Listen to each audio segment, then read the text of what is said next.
Hey everybody, my name is Ed. Okay, so we're going to do another random comics walkthrough.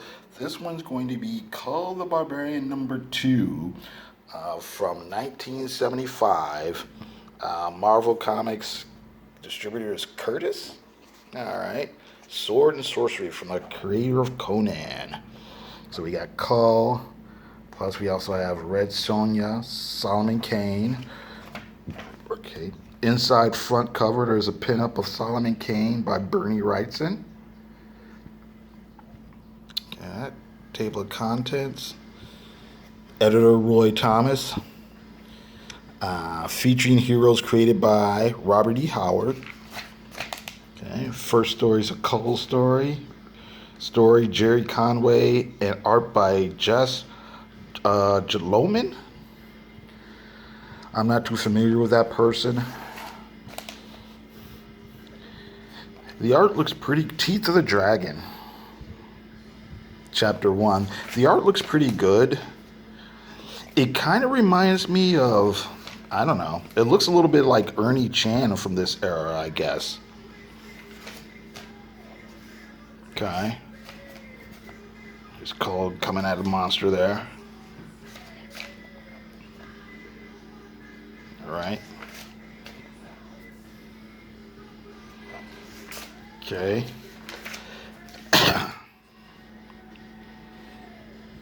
We got our Serpent Man here. Okay. Kyle's having a big fight there. Headless Serpent Man. Kull stabs. Alright. Oh, here's some ads for posters made from the covers of the Conan paperbacks that came out in the 60s. So this is all this Frank Frazetta art, right? Okay. That's what these are. I don't know. I'm pretty sure this is a werewolf versus whatever.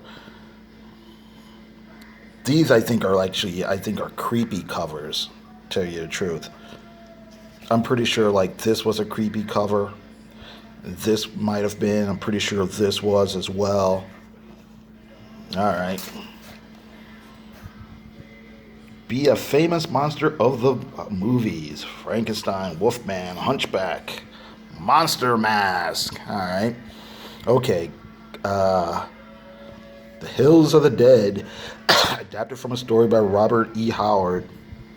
And this is Roy Tomek, Alice Weiss, and Neil Adams. Okay, so Solomon Kane's in Africa or someplace, I assume. He's chilling out with an old man there. And he decides to go wandering off exploring. Then he sees a woman coming running up. And there's a big lion. Shoots the lion. Saves her. And she's ever so grateful, right? And so she's hanging out with him. They make a camp. And then these weird dudes show up. The first Solomon Kane is trying to be nice. He says, hey, take a load off. I've got food and stuff. And the girl comes back and she's like, watch out. These guys are up to no good. And he has a fight and he stabs these dudes. And it turns out that these guys are actually vampires or something. And then it's to be continued next issue. Here you can learn Kung Fu. He's got his sights aimed at you and the Punisher never misses. Marvel preview.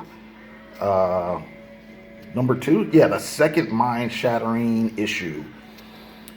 This is... What is this? I know this is that image from that issue of Spider-Man. That's a John Romita image. I don't know who drew that.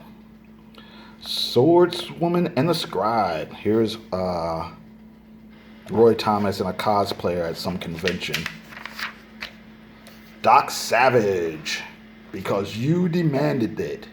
In his all-new star-studded series for his own. I'm not sure how it went, but I'm pretty sure DC had Doc Savage for a couple years. Then Marvel got the rights. And then it later on went back to DC. I think that's what happened. I'm not 100% certain. This might have been, this is 1975, so this might have been around the time they had, they had that, there was a Doc Savage movie that came out either 75, 76, something like that. So, all right.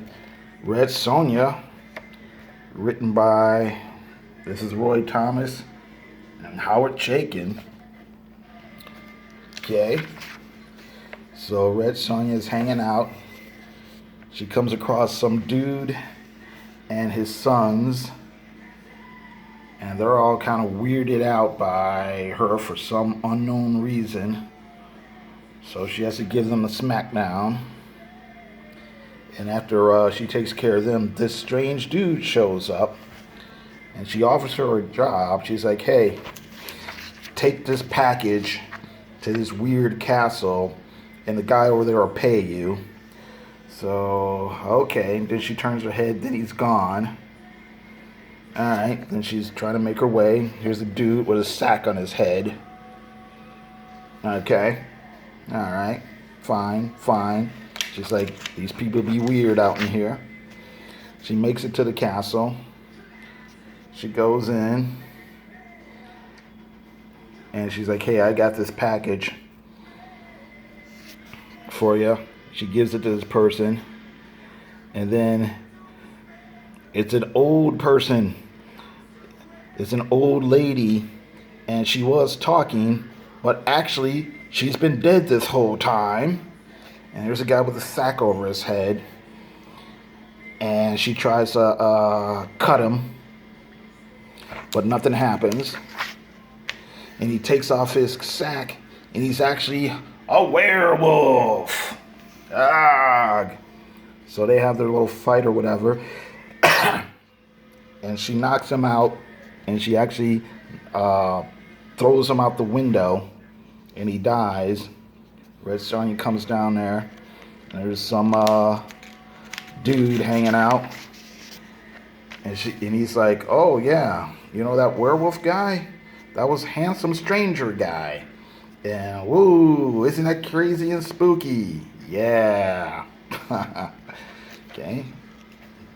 Ad for Kull. You can get a subscription here. Black Mark versus the Mind Demons. This, I actually remember having this. Let's see here. Copyrighted Gil Kane, 1971, by Bantam Books, all rights preserved. Okay, so this was something that Gil Kane published from Bantam Books a few years before. He did this one, and he also did like a violent spy espionage comic called His Name is Savage. But anyway, those were some things that he published elsewhere, and now this is reprinted. Black Mark is reprinted here. This isn't a two-part thing, I believe, but they reprinted again in Marvel Premiere. I can't remember the number where they did the whole story, or most of the whole story. But this is basically kind of a sword and sorcery thing, even though it's set in the future. So it's a post-apocalyptic world. So there's magic and there's science and stuff, but the world they operate in, it's pretty much a sword and sorcery thing. It's pretty interesting how the pages and the text and everything are laid out. It's very text heavy, and you get the idea that this is one of the earlier experiments of trying to have a quote-unquote graphic novel. So there you go. So Black Mark is the young ruler of this future kingdom or whatever. Woo. My phone is telling me it's running out of energy, so I better wrap this up pretty soon. And anyway, he's got the evil guy here who doesn't respect his rule, so they have to have a little fight there. Okay? Pow, pow, pow. Then Black Mark activates his magic sword, or his science sword, with energy flowing out of it. And he puts this guy down. And he's like, okay, you have me for now. And here's our hero thinking some deep thoughts. And then here he's having these weird dreams. He's not sure what the dreams mean. And he's walking around with his sword in his hand, and his assistant tells him, "Hey, calm down, master." All right, fine. Talks to the old wizard guy. And there's the whole thing of we must go to the other kingdom and flex our muscles. And that's the end of this chapter. All right, here's some muscles. More classic monsters. Planet of the Apes. Belt buckles. All right. Hey, here's some more Gil Kane art. Not sure who these might be. There's Captain America. Maybe it's Frank Robbins. I'm trying to figure out. It looks like it might be an Invaders cover because right here, that looks like it's the Human Torch. And the Thing, I don't know. I'm not sure who drew this this Thing. Maybe Rich Buckler, maybe John Romita. Freaks. Next issue. Okay. Solomon Kane, Return to Atlantis. Red Sonja, Black Mark in Battle. More Karate. Nostalgia Illustrated. Marvel movie premiere is coming soon. The Land That Time Forgot. Here's some more ads for some other Marvel magazines. Crazy, Master Kung Fu, Monster Madness. Not some more. Vampire Tales, Kung Fu, Dracula Lives, Savage Sword, Planet of the Apes. Kung Fu Karate. I retired before I was 50. All right. And yeah, and that's it. Thank you very much for watching. I do appreciate it. You guys have a great day.